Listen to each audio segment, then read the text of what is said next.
The lion who wanted to be king of the jungle, but failed. On a scorching and dull afternoon in the heart of the savannah, a lion named Shuja'al-ad-Din, whom everyone called the king of the jungle, was lounging under an acacia tree. In reality, this title was more of a ceremonial honor than a scientific fact. Everyone knew the real jungle, with its towering trees and cool breeze, was miles away. Shuja'al-ad-Din spent most of his time in these dry, dusty plains.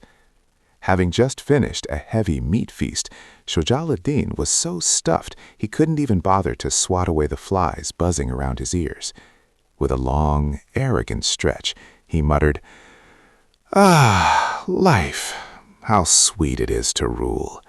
Everyone must fear me.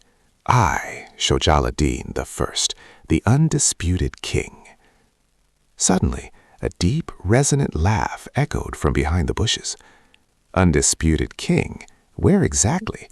In this scorching desert with nothing but a few shrubs and a muddy puddle? Mahan, the tiger, with his vibrant orange stripes and piercing eyes, stepped out. He looked at Shuja'al-ad-Din with a smirk that revealed his glistening fangs. Mahan was a newcomer, having recently moved there from the dense jungles of India.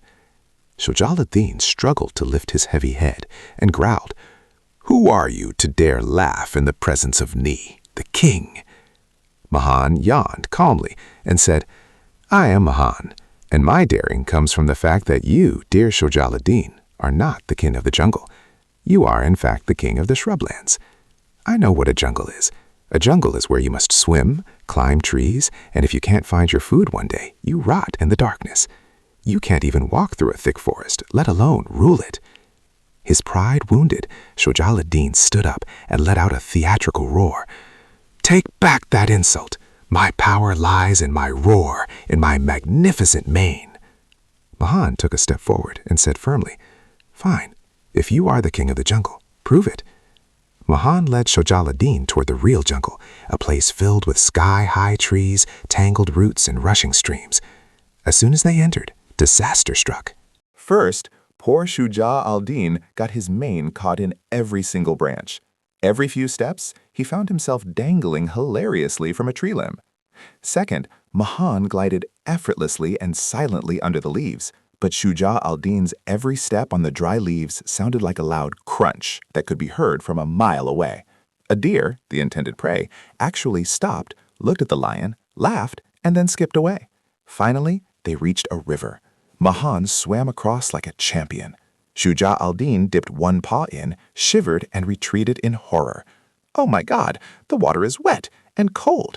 My mane will be ruined. What kind of kingdom is this where your clothes get muddy?" Just then, a leopard gracefully descended from a tree and looked at the lion. "Excuse me, sir," the leopard said politely. "This is my territory. You non-climbing felines usually have trouble with the swimming part. Are you looking for a place to nap?"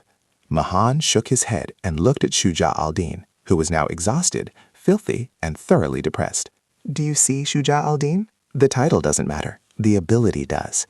In this jungle, the leopard is king because of his climb.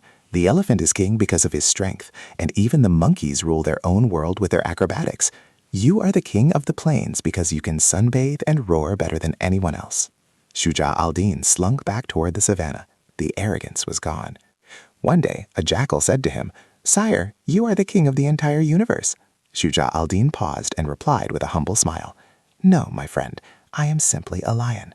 In these plains, through my courage and my powerful roar, I am a leader. But remember, being a hero in your own playground is more important than claiming a throne in someone else's land. I am the king of the plains, and I love it." And so, Shuja'al-ad-Din realized that every creature is a king within its own habitat and abilities. He stood atop the savannah hills with true pride, knowing that leadership doesn't need a fake crown. It needs honesty and self-awareness. Idea story. Don't worry about the titles people give you. Focus on the skills you have in your own field. A true tiger lives in the jungle. He doesn't just talk about it.